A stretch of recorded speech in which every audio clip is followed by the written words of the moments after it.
لكم اكو ولد من بغداد بس هو عند امه خوش. وابوه شهيد، ابوه شهيد بعهد النظام السابق، فيداوم عسكر يعني جندي باليوسفيه.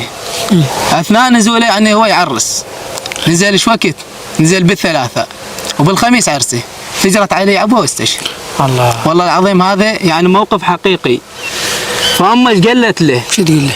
قالت له باكر زفتك تموت هسه شلون بلا حنه رحت ما تقبل الزهر.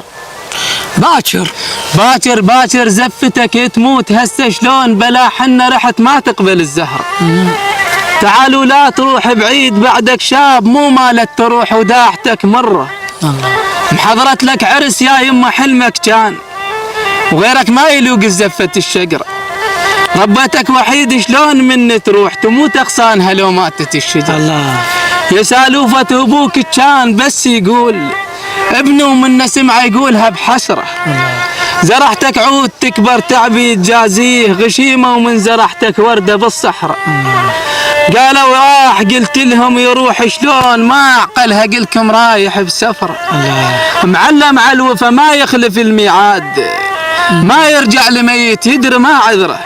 يعرف دروبها بالحرب عيب يموت ما ينطيها روح يجوز من ثغره.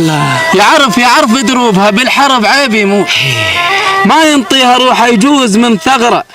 قالوا اللي بتعرض موش مقبل طاح صحت لا مستحيل يطيح على الغبره. قبل سواها ابوه زعلان وراح وهسه يريد هو يكرر الكره. قبل سواها ابوه زعلان وراح وهسه يريد هو يكرر الكره. لا يما انا قلكم لي لا تجيبوه قلوا لي مسافر خاطر انتظره. قلوا لي مسافر خاطر انتظره.